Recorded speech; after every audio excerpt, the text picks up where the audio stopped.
오늘 함께 나눌 말씀의 제목은요, 예수께로 난 생명의 길입니다. 오늘 말씀도 우리가 길에 대해서 우리가 나누게 되지만 올 한 해 가운데 하나님께서 우리의 삶을 생명의 길로 인도하시고 또 생명의 길로 인도하신다라고 믿습니다. 처음에 우리가 길을 내시는 하나님에 대해서 우리가 나누면서 우리의 인생길을 하나님께서 내신다. 우리 인생길을 하나님께서 내신다에 대해서 우리가 믿음으로 말씀을 받았습니다. 그런데 그 길을 우리가 다시 한 말씀으로 들여다보니까 그 길이 예수께로 나 있다. 예수께 그 길이 있다. 이렇게 우리가 말씀을 찾게 됩니다. 보게 됩니다. 요한복음 14장 6절 말씀을 한번 제가 엿들어 읽겠습니다. 요한복음 14장 6절입니다. 예수께서 이르시되 내가 곧 길이요 진리요 생명이니 나로 말미암지 않고는 아버지께로 올 자가 없느니라. 주님께서 우리에게 말씀하신 것입니다. 내가 길이다. 내가 진리다. 생명이다. 특별히 내가 길이다 라고 말씀하시는 이 말씀이 우리에겐 굉장히 익숙한 말씀이지만 이것이 어떤 의미일까? 내가 길이다. 내가 길이다. 이렇게 말씀하시기가 참 어떤 마음으로 이렇게 이런 말씀을 하셨을까? 무슨 의미일까? 이런 생각을 해봅니다. 그러면서 이 주제를 가지고 이제 그 전후의 말씀을 들여다보니까 이런 내용이 있었습니다. 요한복음 14장 1절부터 한번 다시 읽어보겠습니다. 너희는 마음에 근심하지 마라. 하나님을 믿고 또 나를 믿어라. 내 아버지 집에는 너희들이 있을 곳이 많이 있다. 만일 그렇지 않으면 내가 너희에게 이런 말을 하지 않았을 것이다. 나는 너희를 위하여 한 장소를 마련하러 간다. 내가 가서 너희를 위해 한 장소를 마련한 뒤에 다시 와서 너희를 데려가 내가 있는 곳에 너희도 있게 하겠다. 너희는 내가 가는 그곳으로 가는 길을 알고 있다. 쉬운 성경으로 제가 우리 개정 기억이 좀 어렵기 때문에 쉬운 성경으로 제가 읽어드렸습니다. 이 말씀이 무슨 말씀인가? 내가 먼저 캐나다에 가서 자리를 잡을 테니까 나중에 와라. 이런 뉘앙스 같습니다. 그런데 이 말씀은 사실 예수님께서 이제 이 땅의 사역을 마무리하는 시점에서 나는 너희를 떠나간다. 너희를 떠날 것이다. 그러니까 이제 돌아가실 십자가의 어떤 그 사역 사명을 이제 말씀하신 것이죠. 그리고 나서 나는 이제 어디론가 갈 것이다. 갈 것이다. 이렇게 말씀하십니다. 그런데 마치 가는 곳이 그냥 어떤 추상적인 것이 아니라 굉장히 구체적이고 내가 가는 곳에 먼저 가서 내가 그 처소를 예비하겠다. 준비하겠다. 너희를 위해서 그 처소를 준비하러 간다. 굉장히 그 실제적으로 뭔가 진짜 주님께서 뭔가 내가 먼저 한국에 가서 뭔가 내가 마련할 테니까 집을 준비할 테니까 거기 와 나중에 이런 말씀을 하시는 것 같습니다. 그런데 이 앞뒤 문맥을 잘 살펴보면 여기가 그냥 장소가 아니라 하나님의 나라 천국을 말씀하시는 것이다는 것을 이제 보게 되는 것이죠. 하나님의 나라가 있습니다. 천국이 있습니다. 제가 굉장히 나름 이성적인 사고를 하려고 하는 그런 생각하다 보니까 이제 학부 때도 이제 공학을 했고 그래서 이제 그렇게 안 보이시지만 하여튼 그렇게 됐습니다. 그런데 도저히 이해가 안 가는 거예요. 하나님의 나라가 이해가 되지 않는, 그게 어디 있어? 이런 생각이 드는 거예요. 근데 삶에서 하나님의 살아계심을 경험하고 그분이 내 삶을 인도하시는 것을 경험하고 내 기도에 응답하시고 내가 생각한 대로 내 인생이 가는 것이 아니구나. 하나님께서 그만라고 말씀하시면 그만하는 것이고 가라 말씀하시면 가는 것이구나. 인생은 정말 표현에 의하면 바람과 같고 먼지와 같은 것이다. 이런 생각을 점점 더 많이 갖게 됐습니다. 그러면서 내 이성을 뛰어넘어서 내 인생의 이 90년의 100년의 한계를 뛰어넘어서 그 다음에 하나님께서 계획하신 준비하신 하나님의 나라가 있다는 것을 점점 더 선명하게 알게 됐습니다. 아마 천국 이렇게 얘기하면 아마 애매하고 뭔가 잘 와닿지 않는다라고 생각할 수 있습니다. 그런데 이것을 설명하기 위해서 여러 가지 뭐 이제 그 변증을 하게 되는데, 여러분 꿈을 꾸시지 않습니까? 꿈. 그런데 가끔 꿈이 너무너무 생생할 때가 있습니다. 나는 누워 있는데 내 꿈은 너무 생생한 거예요. 거기에 어떤 사람도 나오고 내가 어떤 말을 하고, 물론 이제 자고 나면 이제 많이들 까먹지만 꿈을 꾸고 바로 깼을 때 어떤 여러분 그 느낌을 혹시 그런 느낌들이 있으십니까? 나는 누워 있는데 뭔가요? 내 영혼이 뭔가 경험한 게 있어요. 생각하고 있는 게 있어요. 깨어 있는 게 있습니다. 그 영혼. 그냥 쉽게 말하면 그 영혼의 세계가 있구나를 이제 어렴풋이 알게 되는 것이죠. 그러니까 영혼이 살아있다, 영이 살아있다, 이런 것을 이제 조금씩 알게 됩니다. 그리고 그 영혼이 가는 곳이 있고, 우리가 처음에 준비되어서 이렇게 오지 않았잖아요. 어디로부터 왔는지 모르는데 태어났어요. 마찬가지로 우리의 영혼이 어느 곳에 가서 전능하신 하나님의 손길로 다시 빚어져서 하나님의 나라에서 영원히 산다.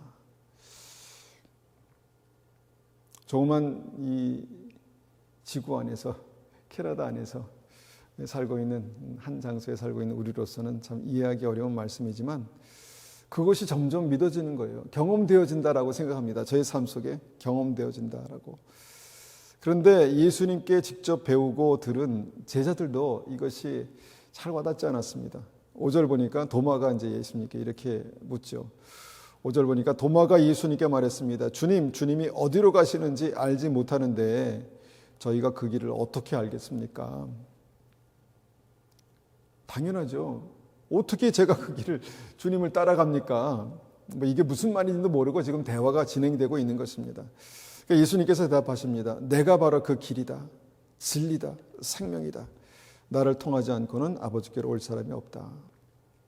그 당시에는 아마 이 말씀을 한 사람도 제대로 이해한 사람이 없었을 것입니다. 그런데 나중에 어떤 성경의 어떤 그 기록된 역사와 그 이후의 역사를 보니까 예수님께서 2000년 전에 하신 이 말씀이 진리구나를 삶에서 경험하게 된다는 것이죠. 여러분 그 진리를 삶에서 경험하셨습니까? 여러분 중에 많은 분들이 오랫동안 신앙생활을 하면서 내가 예수님 믿습니다 라고 그렇게 말씀하실 수 있을 텐데, 그 예수님을 정말 길이고 내가 걸어갈 길이고 진리고 생명입니다 라고 고백할 수 있는 그 믿음을 경험하셨습니까? 그리고 나서 예수님께서 이제 마지막에 7절에, 오늘 본문의 마지막에 7절에 이렇게 말씀하십니다. 너희가 진정 나를 안다면 내 아버지도 알았을 것이다. 그래서 오늘은 이제 여기에서 이제 우리 오늘 말씀을 한번 생각하고 열어보기 원합니다. 예수님을 안다면 영생의 길, 생명의 길을 보게 될 것이다 라는 것입니다. 예수님을 알면 영생의 길이 보인다. 이게 첫 번째 오늘 이제 생각해 볼 주제입니다. 여러분에게 예수님은 누구십니까? 여러분에게 예수님, 지식적으로 예수님에 대해서 예수님은 하나님의 아들이고 십자가에 못 박히신 분이시고 부활하신 분입니다. 여기까지 아는 것도 굉장히 대단한 일이지만 그런 지식적인 안 말고 내가 경험적으로 안 예수님에 대해서 한번 생각해 보기 원합니다. 내가 교회에 대해서도 알고 있고 믿음에 대해서도 어렴풋이 알고 있지만 또 거기에 대해서 많은 이야기를 할 수 있지만 내가 만난 예수님이 누구인가에 대해서 아는 것이 믿음이다라는 것입니다. 내가 만난 예수님. 저기서 멀리서 내가 바라보고 예수님은 이런 분이야가 아니라 내가 삶 속에서 기도 가운데 예배 가운데 만난 그 예수님이 누구십니까? 라는 것을 한번 우리에게 질문해 봅니다.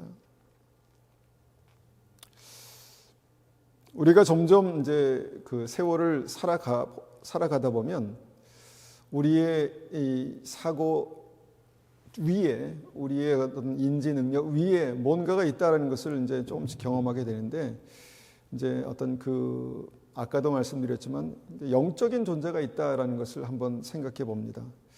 여러분 가끔 말씀드리지만 강신무당이 있습니다. 강신무 뭐냐면 신내림을 받아서 무당 일을 하는 사람들이에요. 무조건 이제 우리는 부인할 게 아니라 그렇게 무당 일을 하다가 예수 믿고 예수께 돌아와서 예수 믿는 사람들을 보면요, 이 영적인 세계가 실제인 거예요. 실제.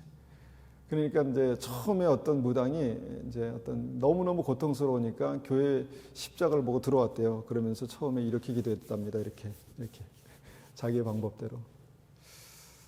그러면서 이제 예수님을 만나고 나중에 예수님이 어떤 분이신 걸 알고 그분이 이제 목사가 되고 또 이제 신도가 되고 이제 이렇게 됐다는 것이죠. 그러니까 영적인 세계, 우리는 경험을 다 알지 못하지만 영적인 세계가 있다는 것이죠. 여기서 말하는 그 신이 뭡니까? 우리가 말하는 잡신. 그러니까 우리가 하나님을 대문자로 그렇게 표기하는데 소문자로 해서 그냥 그 신들 중에 하나라고 우리가 잡신이라고 그렇게 말해요. 영적인 존재죠. 그러니까 불교에서도 영혼이 49일간 구천을 떠돈다 이런 얘기를 극락에 가지 못한 영혼이 49일간 구천을 떠돈다. 그러니까 각 종교에서 경험한 그 영적인 세계가 있다는 것입니다. 그런데 우리는 그 영적인 세계에서 그 신들의 존재 중에서 우리는 우리의 하나님을 뭐라고 이제 그렇게 알고 있냐면 만왕의 왕이다. 이렇게 이제 하는 것이죠. 만왕이 그 모든 신들 가운데 가장 뛰어난 가장 위대한 왕이시다라는 것을 우리가 경험적으로 안다는 것이죠. 그러니까 이제 무당을 섬기는 어떤 그런 신들을 섬기는 사람이 굉장히 두려움에 떨면서 뭔가 그 자기의 삶이 피폐해져 가는 그런 어떤 모습들을 이제 많이들 간증으로 제가 이제 듣게 되면서 그렇게 사람을 피폐하게 하는 것이 아니라 만왕의 왕이신 하나님께서 우리를 하나님의 형상대로 창조하시고 그분이 우리의 삶 속에 찾아오시면 삶이 건강해지고 소망이 생기고 뭔가 담대함이 생기고 기쁨이 있고 그런 하나님을 만난다는 것입니다. 그런 하나님을 만난다는 것입니다. 그러니까 죽음은 끝이 아니라 그런 하나님을 우리가 만나 영원히 사는 것이 우리의 믿음이다라는 것이죠. 그리고 그 하나님 아버지께 가는 그 길이 바로 예수다. 예수 그리스도다. 예수님 말씀하셨죠. 나를 본 자는 하나님을 보았다. 그러니까 하나님의 형상대로 이 땅에 오신 하나님의 아들 예수 그리스도를 말씀하는 것이죠. 설명은 우리가 여러 가지 방법으로 할 수 있지만 예수님 안에서 우리가 그 생명의 길을 가고 그 생명의 길 끝에서 전능하신 하나님을 만나는 것이 쉽게 말해서 우리의 믿음이다라는 것을 오늘 말씀하시는 것입니다. 그런데 문제는 그분을 만나야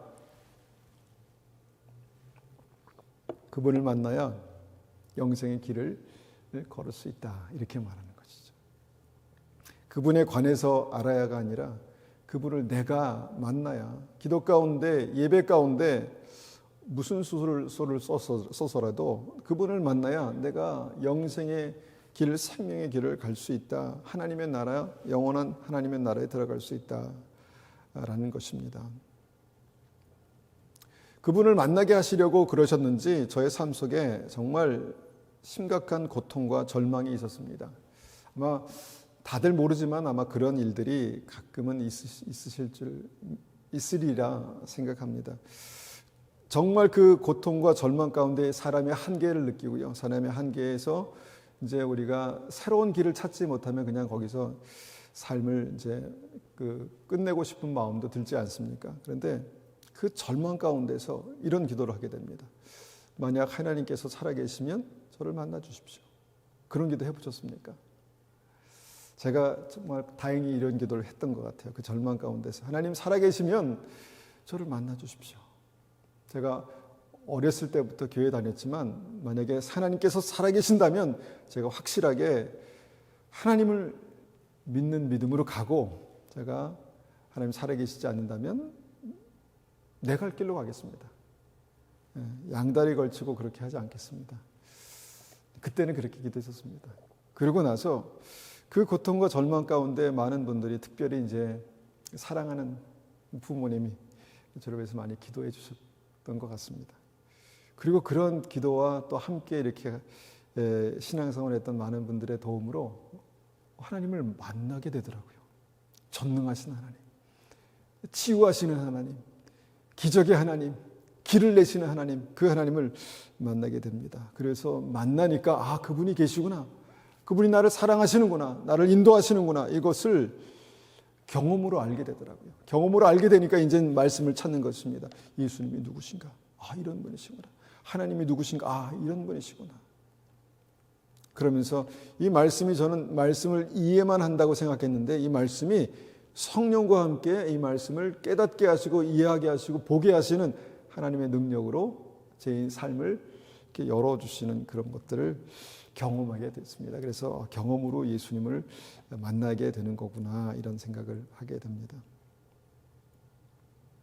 우리가 그 믿음의 중앙에 계신 그 보좌에 계신 그 하나님, 좀 어렵지만 우리가 하나님, 또 때로는 성령님, 때로는 예수님, 이렇게 막 복잡하게 부르지 않습니까?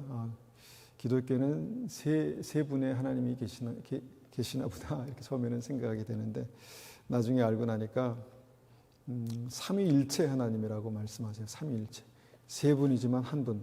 굉장히 믿음에서 어려운 개념입니다, 우리의 생각에선. 그런데 쉽게 생각하면 이것입니다. 그 H2O가 물이지 않습니까? 물. 근데 물이 온도에 따라서 얼음으로 존재하기도 하고, 온도에 따라서 수증기로 존재하기도 하고, 물로도 존재합니다. 그러니까 상태가 다 다른 것 같지만 본질은 하나라는 것이죠. 그러면서 우리가 이제 서서히 뭐를 이제 알았냐면 DNA라는 것을 알았습니다. DNA. 그러니까 엄마 아빠의 형질이 어떤 DNA, 하나님께서 창조하신 우리 몸속에 있는 어떤 그 단백질의 배열 구조, 이건 이 지도로 해가지고 36쌍인가요? 그 구조로 해가지고, 맞습니까? 36쌍. 그 구조로 해가지고 설계도가 있는 거예요. 설계도가.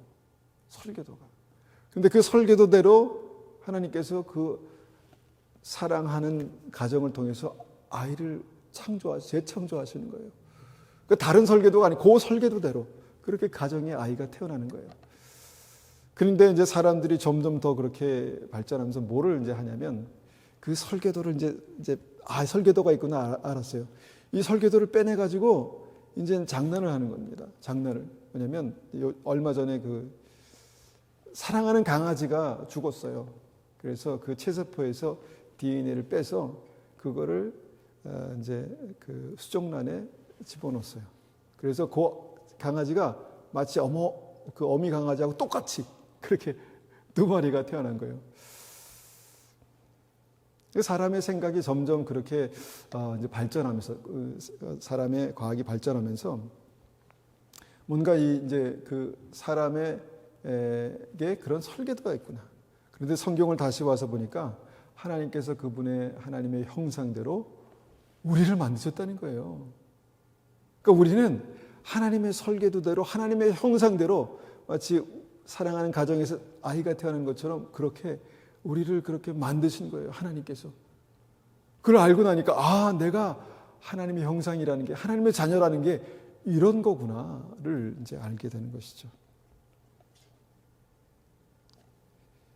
뭘 하다 이렇게, 우리 하나님이 그런 분이시라는 것입니다. 우리는 나중에 과학을 통해서 어렴풋이 하나님에 대해서 이렇게 알아가지만 하나님은 원래부터 계셨고 그렇게 만드셨고 우리의 삶을 정말 하나님의 계획대로 그렇게 인도하시는 분이시다라는 것을 알게 되는데, 그런데 믿음은 처음에는 이해가 아니라 보니까 경험으로 아는 거더라고요. 경험으로.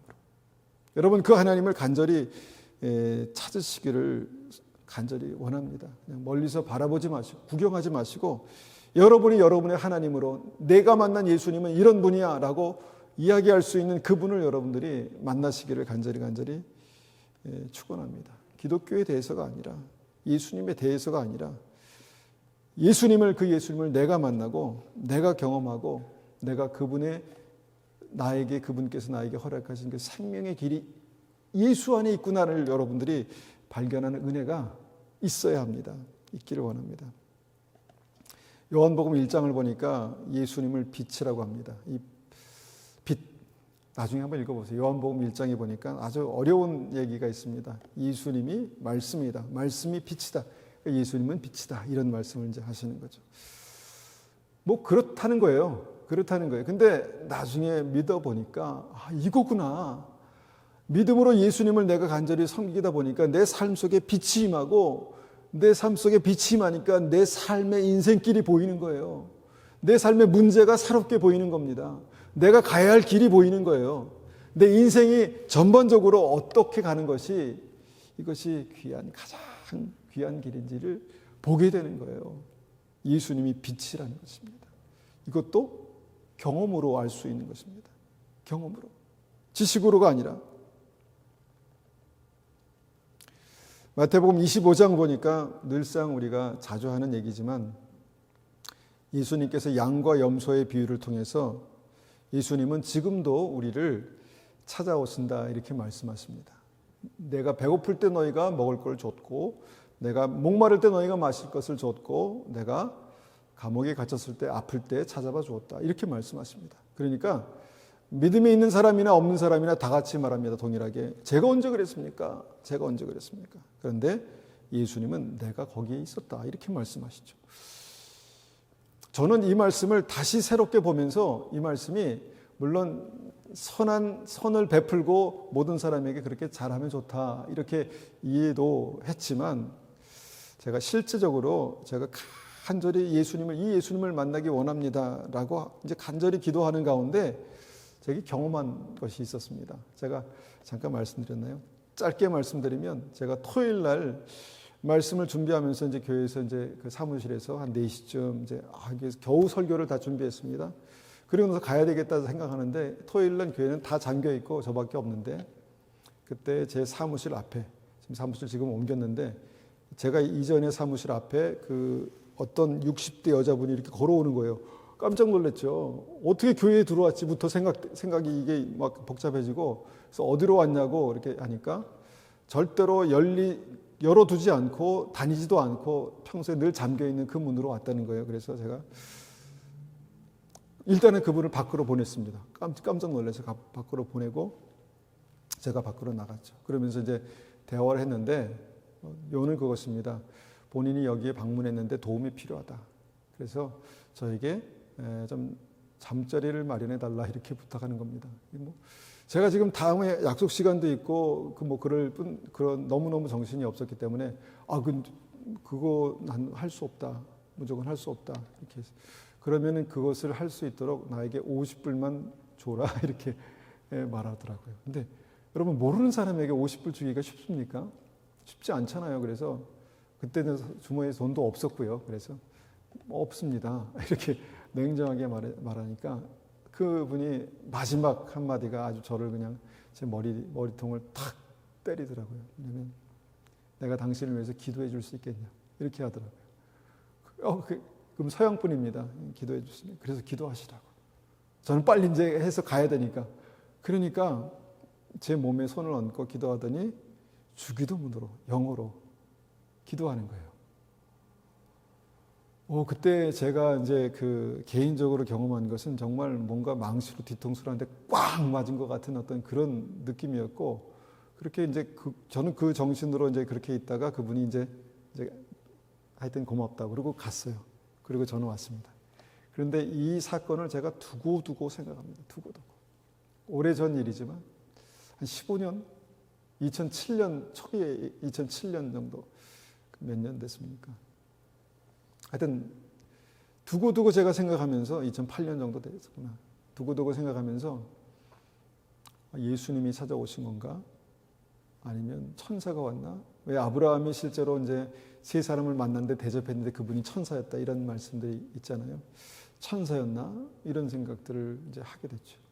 그러면서 제 어떤 믿음의 어떤 이 껍질이 벗어지면서 믿음은 단순히 내 어떤 그 이해, 지식 속에만 있는 것이 아니라 내 삶 속의 경험에만 있는 것이 아니라 내게 주신 말씀이 이 삶의 경험을 통해서 이렇게 풀어지는 것이구나. 이것을 제가 알게 됐습니다.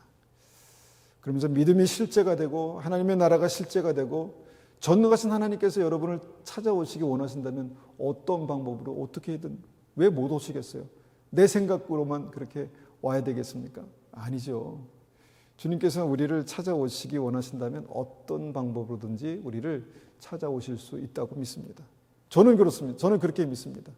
안 믿으셔도 뭐 할 수 없지만, 그래서 이제 그 다음부터 제가 만나는 만남이 소중해지고, 누구를 만나든 어떤 사람을 만나든 만나는 만남이 소중해지고, 그 다음에 내가 이 상황에서 어떤 판단을 해야 될 때 주님께 묻습니다. 주님, 어떤 판단을 해야 합니까? 어디로 가야 합니까? 여러분 안 그러십니까? 여러분, 믿음은 그냥 단순히 멀리서 바라보는 것이 믿음이 아닙니다. 내가 살아가는 것이 믿음이고 내가 걸어가는 것이 믿음이다라는 것입니다.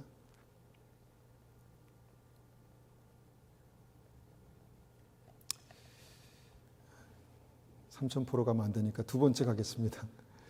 보니까 예수님이 길이라고 말씀하시는 그 이 의미에는 예수님의 마음에 길이 있다라는 것을 알게 됐습니다. 예수님의 마음에 길이 있습니다. 주님께서 그 믿음에 대해서 말씀하시면서 다윗을 이제 말씀하시며 저를 보니 내 마음에 합한 자로다 이렇게 말씀하셨죠. 그러니까 다윗은 내가 보기에 내가 인정하는 믿음이다. 내가 가까이 두고 싶은 사랑하는 자다 이렇게 말씀하신 것이죠. 근데 그 표현이 뭡니까? 내 마음에 합한 자로다. 여러분, 하나님의 마음을, 예수님의 마음을 푸는 것이 여러분 믿음이고 이것이 여러분 굉장히 중요합니다. 빌립보서 2장 5절에서 7절 말씀 보니까 이렇게 말씀하시죠. 너희 안에 이 마음을 품으라 곧 그리스도 예수의 마음이니. 여러분, 이 마음을 품으라라고 말씀하시는 주님의 명령 가운데는요, 여기 길이 있는 것입니다. 그 길이 뭡니까? 주님의 마음을 내가 품는 것입니다. 주님의 마음을. 여러분, 우리가 어릴 때는 모르지만 자라가면서 부모님의 마음을 알게 됩니다. 그러면서 감사가 생기고 사랑이 생기고 그러지 않습니까? 믿음도 마찬가지입니다. 주님의 마음을 내가 알고 그 마음을 내가 품으면 열리는 다른 세상이 있습니다. 그런데 그 마음이 길이다라고 아주 확실하게 말씀드립니다. 6절입니다. 그는 근본 하나님의 본체시나 하나님과 동등됨을 취할 것으로 여기지 아니하시고 오히려 자기를 비워 종의 형체를 가지사 사람들과 같이 되셨고 사람의 모양으로 나타나사 자기를 낮추시고 죽기까지 복종하셨으니 곧 십자가에 죽으십니다.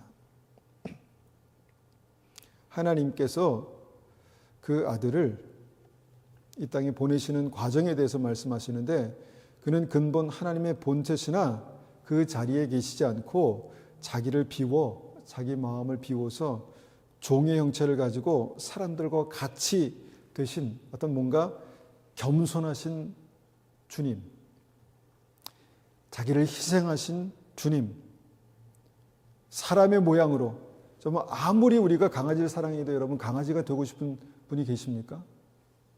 개가 너무너무 사랑스러워요. 그래서 그 개를 내가 정말 더 사랑하고 싶어. 그래서 여러분 난 개가 돼야지. 그런 분이 없을 거예요. 개 보고 말을 하게 만들 방법이 없나를 고민하지 내가 개가 될 방법을 생각하지는 않을 것입니다.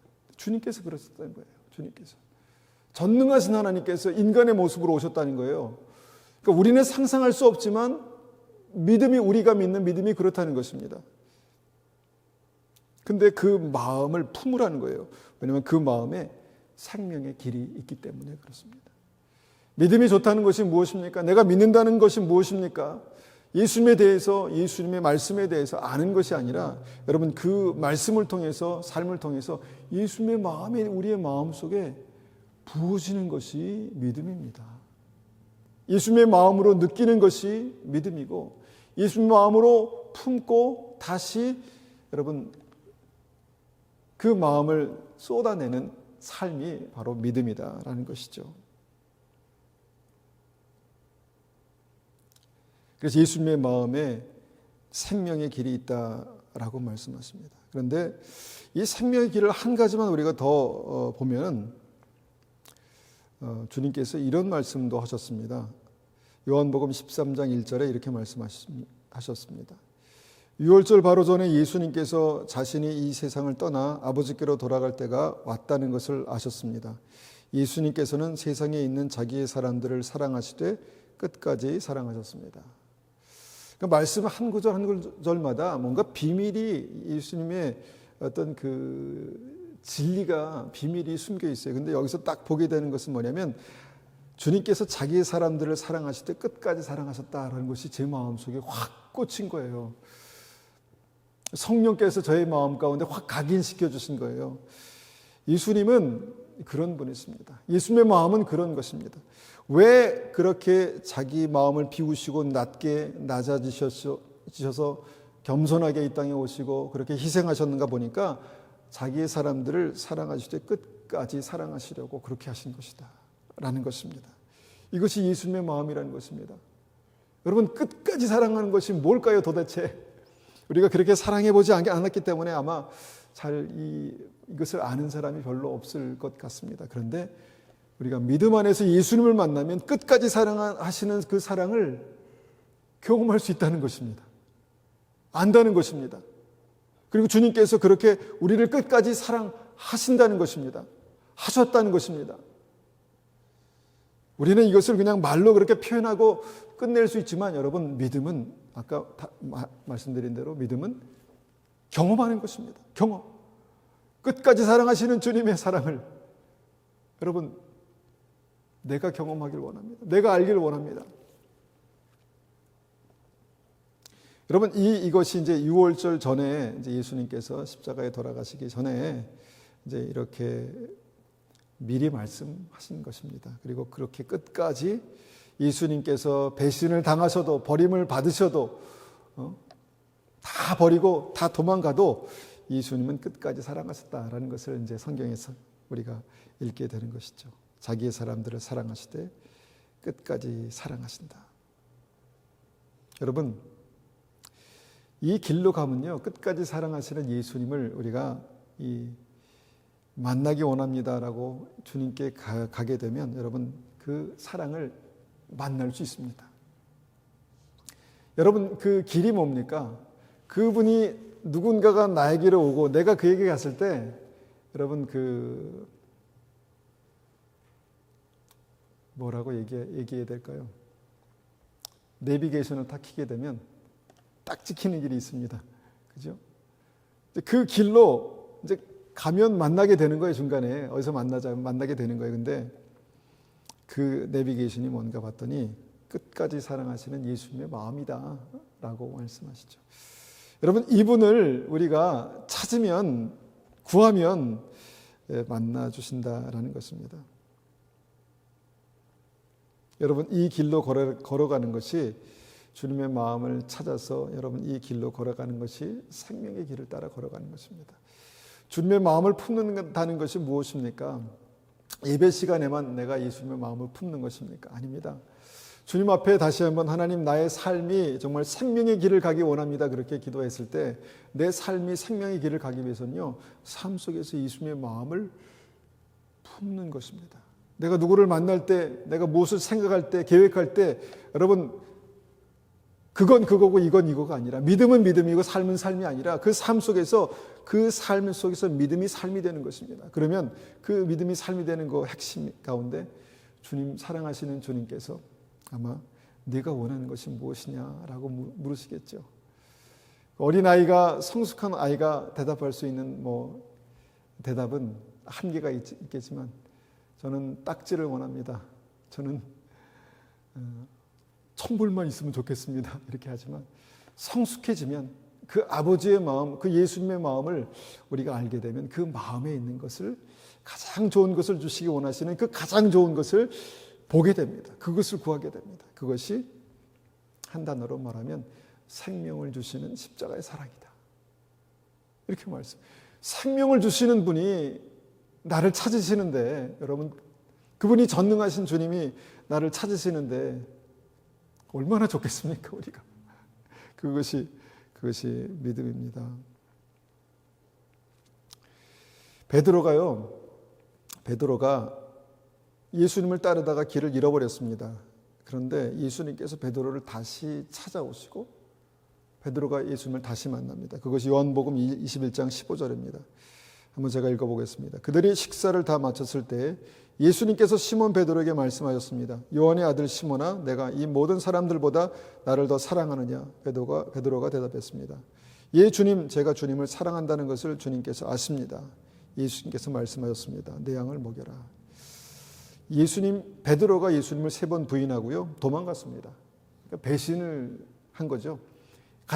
예수님이 가장 어려울 때 예수님의 얼굴을 보고 예수님을 저주했습니다. 그리고 너무너무 그것이 정말 한스러웠는지 아니면 한심했는지 도망갔습니다. 나는 부활하신 예수님을 알고도 보고도 예수님을 따르지 않았습니다. 이해가 갑니다. 충분히. 그런데 그런 베드로를 예수님께서 다시 찾아오셔서 하신 말씀이 무슨 말씀인가 봤더니, 너 왜 나한테 그랬지? 왜 나를 보면서도 그렇게 나를 배신했어? 아니라 너 죽기까지 나를 따른다고 했잖아. 이렇게 말씀하신 것이 아니라 내가 나를 사랑하느냐? 이렇게 물으십니다. 얼마나 기가 막히겠습니까? 다른 거 하나도 말씀 안 하시고 내가 나를 사랑하느냐? 예수님의 마음에 길이 있습니다. 베드로가 길을 잃었다가 이 말씀을 통해서, 이 말씀의 그 울림을 통해서 다시 길을 찾게 됩니다. 제가 주님을 사랑합니다. 근데 이 사랑이 그 헬라어 단어에 보면 아가페란 단어가 아니었어요. 예수님은 내가 나를 아가페의 사랑으로 사랑하느냐? 그런데 감히 베드로가 예, 주님, 제가 아가페의 사랑으로 이 단어가 아니었다는 거죠. 그냥 필레오의 사랑으로, 그냥 우정으로 사랑합니다. 이렇게 말씀드렸죠. 그런데 그 연약한 사랑에도 불구하고 베드로가 어떻게 됩니까? 길을 다시 찾았습니다. 예수님의 마음에 놓여진 그 생명의 길을 찾게 됩니다. 그리고 그 핵심이 뭡니까? 그럼에도 불구하고 그를 품으시고 사랑하시고 찾아오시는 주님의 사랑이 바로 길이었습니다. 놀랍지 않습니까? 그 사랑이 길이었습니다. 그 사랑이 길이었습니다. 할 말 없는 베드로에게 할 말이 뭡니까? 정말 면목이 없는, 할 말이 없는 베드로에게 주님께서 네가 나를 사랑하느냐? 정말 한 번도 상상해 보지 못했던 그 말씀을 꺼내시고 생명의 길을 열어주셨습니다. 길을 내셨습니다. 그리고 베드로에게 걸어오라고 말씀하십니다. 그리고 마지막 3번째 우리가 한번 짧게 생각해 보면, 그렇게 말씀하신 예수님, 내가 나를 사랑하느냐라고 말씀하신 예수님께서 한마디를 더 덧붙이셨습니다. 내 양을 먹여라. 그러니까 사랑으로 내가 살아야 될 삶이 있다 말씀하신 거예요. 사랑으로 내가 걸어가야 될 삶이 있다 이렇게 말씀하신 거예요. 그냥 사랑합니다로 끝난 것이 아니라 사랑함으로 내가 걸어야 될 생명의 길이 있다. 그래서 3번째는 뭐냐면 예수님의 행하심에 길이 있다는 것입니다. 예수님의 행하심에, 삶에, 걸어가신 길에 예수님께서 사랑하시기 때문에 하셨던 말씀, 사랑하셨기 때문에 하셨던 행동, 예수님께서 사랑하셨기 때문에 걸어가셨던 그 길에 생명의 길이 있다는 것입니다.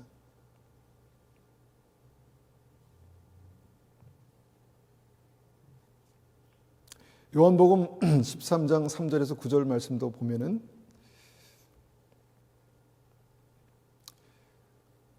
한번 4절부터 읽어보겠습니다. 그래서 저녁 잡수던 자리에서 일어나 겉옷을 벗고 수건을 가져다가 허리에 두르셨습니다. 예수님께서는 대야에 물을 부어 제자들의 발을 씻기시고 두르신 수건으로 그들의 발을 닦아주시기 시작하셨습니다. 이윽고 시몬 베드로의 차례가 되었을 때 베드로는 주님께서 제 발을 씻기시렵니까? 절대로 그럴 수 없습니다. 7절 예수님께서 베드로에게 대답하셨습니다. 지금은 내가 하고 있는 행동을 이해하지 못할 것이지만 나중에는 이해할 것이다. 베드로가 말했습니다. 제 발은 절대로 씻기지 못하십니다. 예수님께서 사랑으로 하신 행동이 있다는 거예요. 그 사랑 때문에 뭘 하셨나 보니까 이제 마지막 제자들의 발을 씻기셨습니다. 그런데 이 발 씻기는 행동이 이 당시 이 문화에서는 굉장히 특별한 행동입니다. 근데 왜냐하면 이제 손님들이 이제 광야니까 모래 샌들을 신고 다니니까 얼마나 발이 더럽겠어요. 그러니까 집에 들어오면 종이, 그 집안에 가장 낮은 천한 종이 그 발을 씻기는 거예요. 그런데 예수님께서 그 발을 씻기니까 베드로가 당황했습니다. 절대로 내 발은 못 씻기십니다 라고 그렇게 말했던 것이죠. 그러니까 예수님께서 8절에 보니까 내가 내 발을 씻기지 않으면 너는 나와 상관이 없는 사람이다 이렇게 말씀하십니다. 겨우 예수님을 그렇게 찾았는데,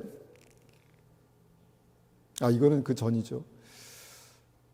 예수님을 따르기 원하는데, 예수님을 믿기 원하는데, 잘 믿기 원하는데 상관이 없다니까. 이러면 안 되지, 이러면 안 되지. 그리고 이제 그러면 제 발뿐만 아니라 주님 제 손과 머리도 다 씻겨 주십시오 이렇게 말하죠. 여러분, 예수님께서 이 행동을 왜 하셨을까요?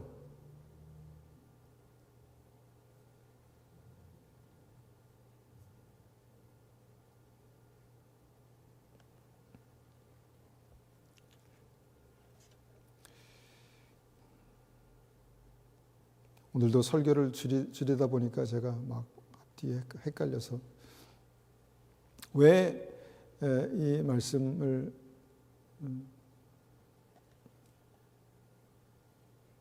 하셨을까요? 그러니까 이제 제가 찾지를 못하는데, 내가 너에게 본을 보이겠다. 그리고 너는 내가 보인 본을 따라서 살아라. 이 말씀을 하신 것입니다. 내가 이렇게 하는 대로 너희도 서로 발을 씻겨라. 그러니까 예수님의 사랑을 내가 알고 예수님의 사랑을 내가 믿고 그 사랑의 길을 가는 제자들에게 내가 하는 사랑의 방법은 이것이다. 내가 이 땅에 정말 낮은 곳에 이렇게 온 것도 하나님의 사랑, 예수님의 사랑이고, 내가 지금 너희들의 발을 씻기는 것도 예수님의 사랑이다.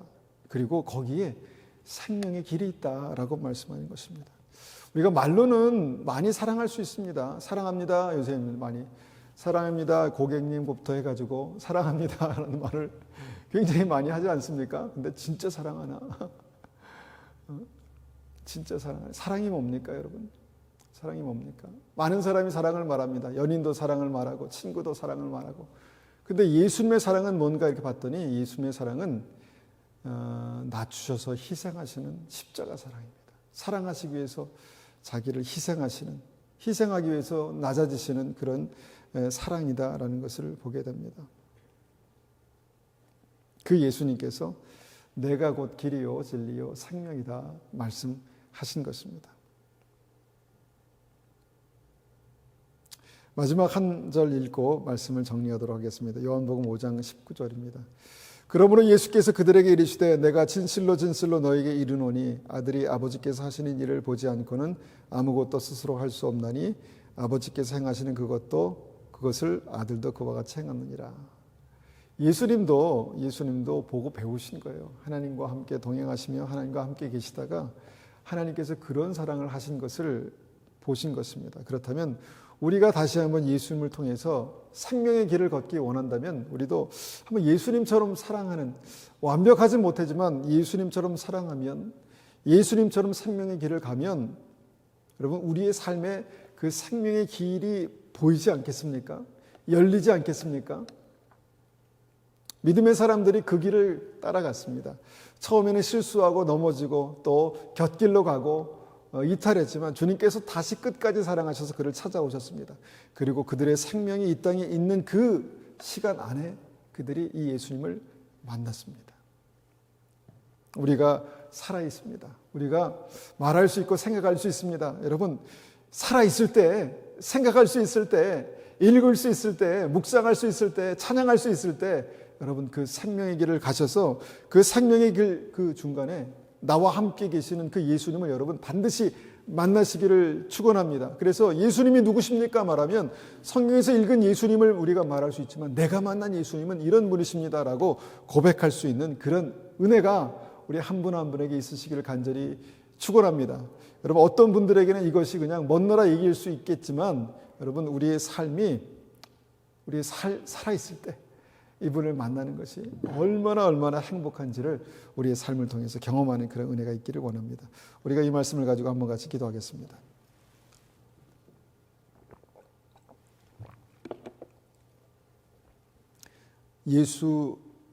예수님께서 우리에게 내가 곧 길이요 진리요 생명이다 말씀하셨습니다. 여러분, 우리는 하나님을 믿습니다. 믿는다는 것은 여러분 그렇게 한번 살아가는 것입니다. 여러분, 행함이 없는 믿음은 죽은 믿음이다 말씀하셨습니다. 뭐냐면 믿음은 사는 것입니다. 살아갈 때 경험하는 것이고 경험할 때 만나는 것입니다. 하나님, 그 하나님을 나를 사랑하셔서 사랑하시되 끝까지 사랑하시는 그 주님을 예수님의 방법대로 사랑하며 만날 수 있도록 은혜 베풀어 주십시오. 그렇게 한번 같이 기도하겠습니다.